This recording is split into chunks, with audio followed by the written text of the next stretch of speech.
Hello, Northwest High School. Welcome back to second semester, everyone. I'm Zaden.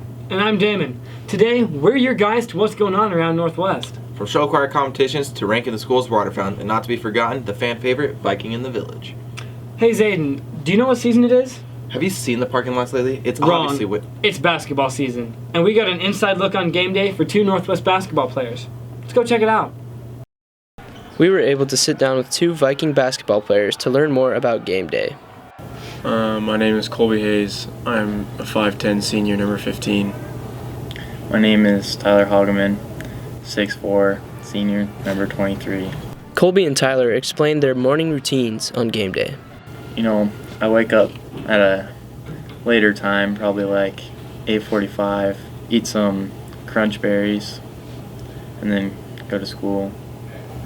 I have to say the same. I try to keep my time up until the game, or up until like right before the game, similar to my daily, like what I do every day. So just have a bowl of cereal.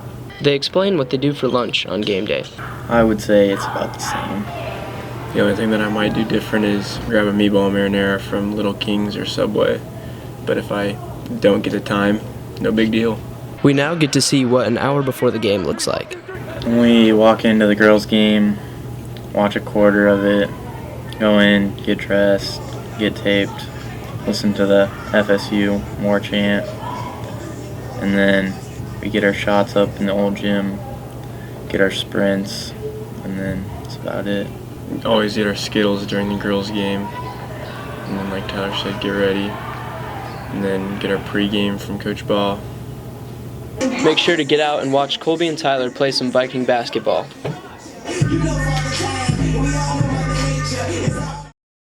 You know, my class is pretty stacked. What will you guys do next year without this year's senior class? Honestly, I think we'll be just fine. Besides, we had a really strong showing at new student orientation this year. Do you remember your freshman orientation? Mine was awesome. Yeah, I won a Sonic gift card in mine, I remember. Yeah. Let's see how this year's event went. The high school district gave a very warm welcome to the future class of 2024. Prospective students came to learn more about the atmosphere and the culture of Northwest High School. The event kicked off with some music from the band, followed by an introduction from the faculty explaining what Northwest is all about. Mr. Mosier, the Freshman Academy principal, explains what the student orientation is.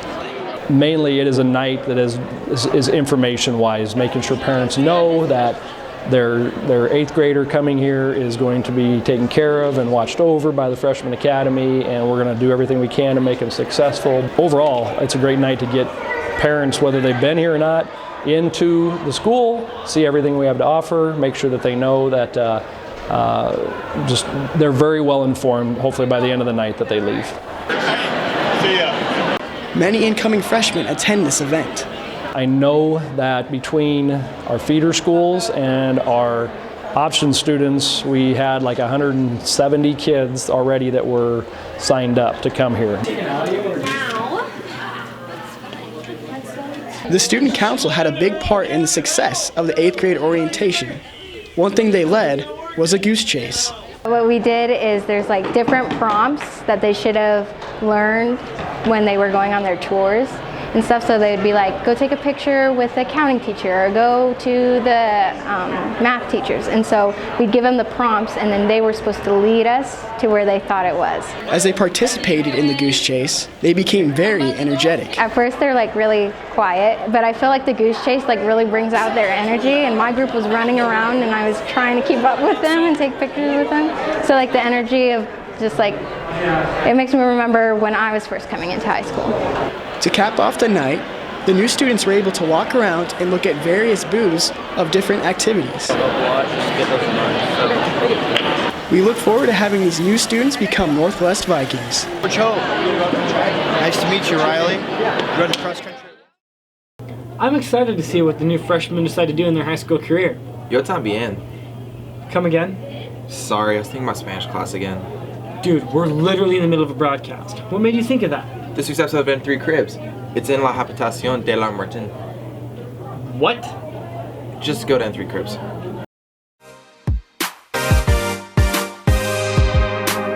Hola, Bienvenidos a la clase de español. Me llamo señora Martin y yo hablo solamente en español para cribs. Just kidding. I will only speak in Spanish, but welcome to Mrs. Martin's classroom. You might think this is just a cafeteria, but it holds so much more. Come on in. First of all, I gotta talk about Bessie. Bessie's my cart. I walk with it every day. So whenever you see me, go ahead and wave, okay? You might think that this is a kind of a small place to maybe take tests and whatnot, and I agree. So you know what?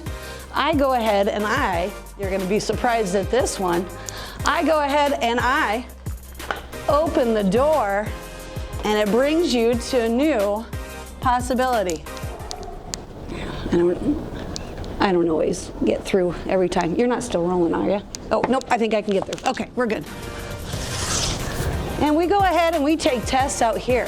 Now, you know, the bonus about being in here is that you get an idea of what's gonna be for food today. So, pizza?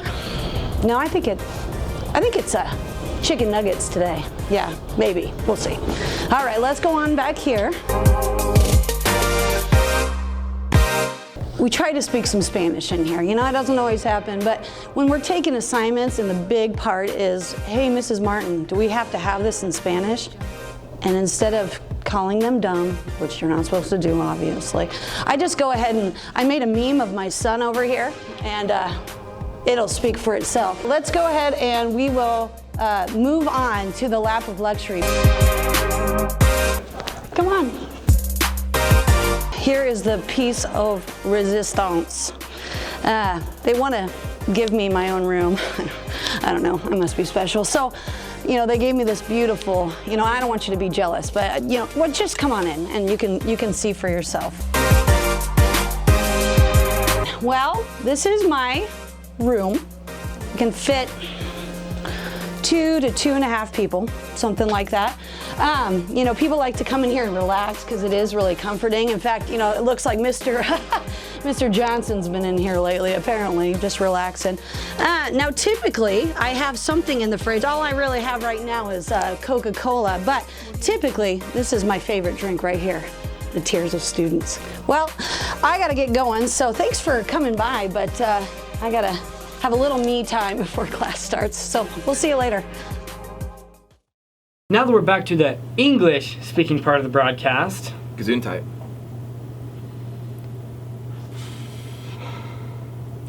Hey, you guys just went to Omaha for show choir, right? I have spent more money on $8 nachos in the last month than I want to for the rest of my life. I enjoyed them when I was on crew. With show choir just getting to the middle of the season, let's go check in on how they're doing. Show choir is an activity where you meet a lot of new people and have the opportunity to create friendships that can last a lifetime. My favorite part about show choir is the environment that all of the groups create as a whole, coming together to compete against each other. My favorite part about show choir would probably be it's like a family. Like you walk in the doors and everyone is always there for you. Being a part of a show choir team requires a lot of hard work and time spent in and out of school. From the beginning of their season, both teams have made a lot of improvements. Fortune Care has improved this year a lot, mostly with our mindset. We don't stop growing, and whenever there's a bar set, we always go higher than we need to, and that's what keeps us on our toes and keeps us good.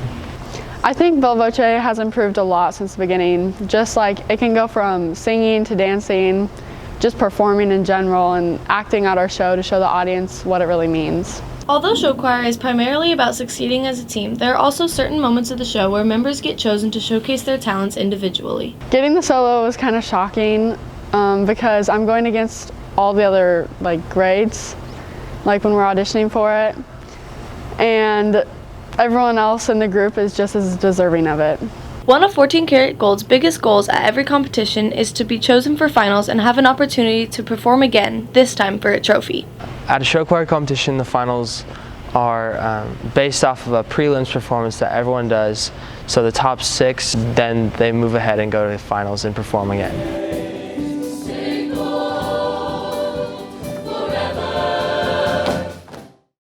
Man, I really love those costumes. They look really good.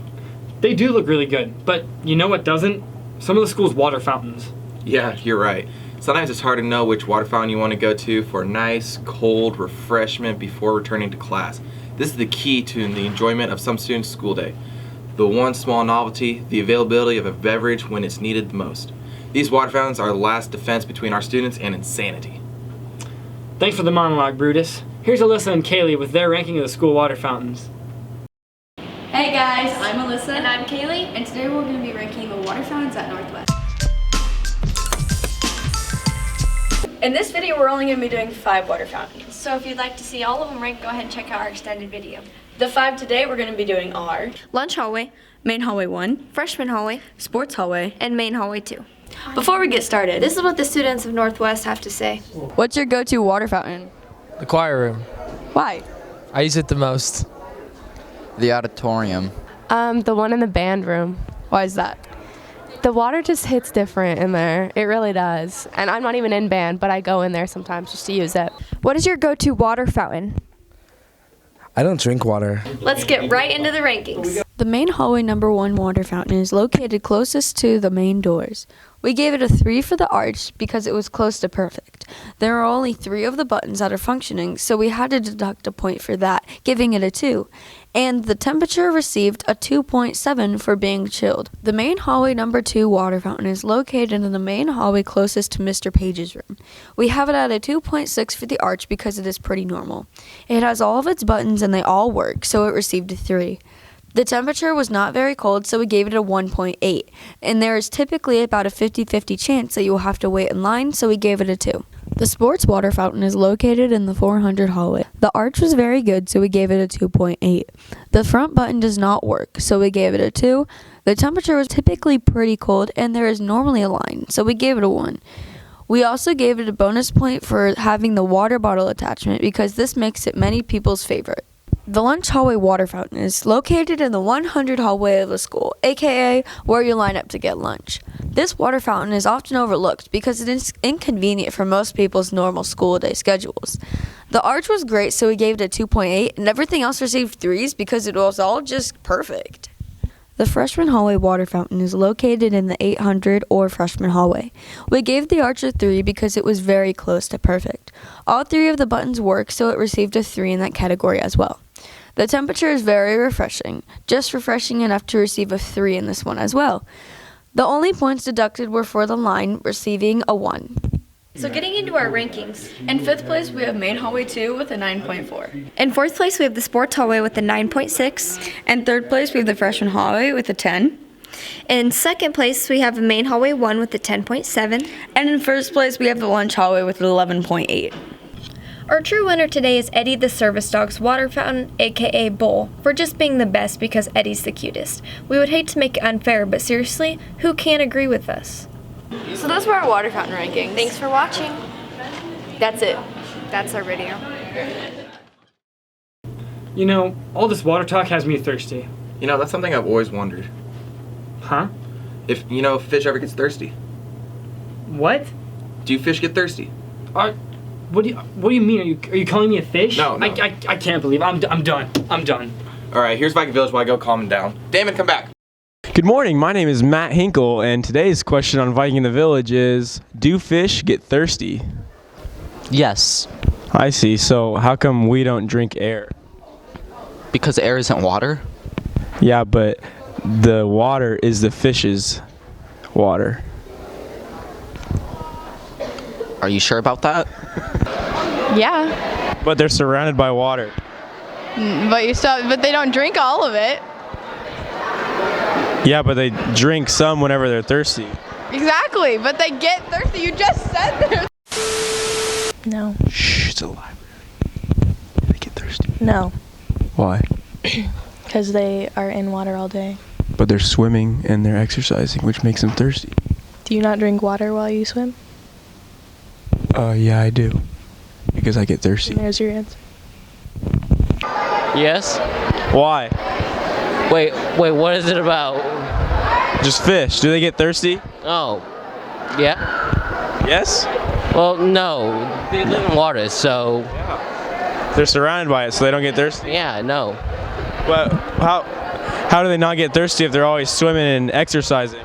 Well, they live in water, so you know they breathe water pretty much. Yes, but they quench it as they swim. So they don't get thirsty if they quench it? Well, they get thirsty, so they have to quench it, and then after that, they're not thirsty. So how do they get thirsty if they're always quenching it? They don't quench it all the time. They quench it when they get thirsty. So they're just surrounded in water, but they wait until they're thirsty to drink? That's what I think. Okay. Okay. Have to. I mean, without question. And they'd have ample opportunity to quench that thirst. I'm going to say yes, fish get thirsty. Fish get thirsty. I mean, God. Now that's a question. Or amphibians or whatever the heck they are. Amphibians. Very disciplined animal, and they watch what they drink.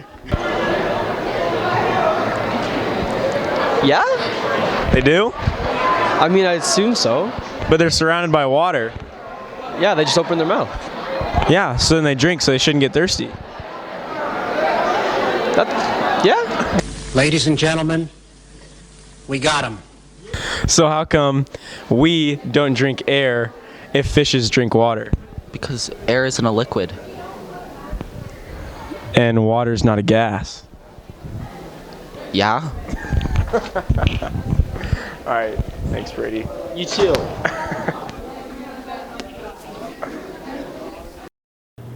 Well, that brings this broadcast to an end. Thanks for watching. Hang on. Are you okay? Do you need to talk? I'm fine. Just leave me alone. All right, whatever. Well, this has been N3. I'm Zaden. Hey, you gonna say your name? And he's too mad to say his name. Well, we'll see you next time.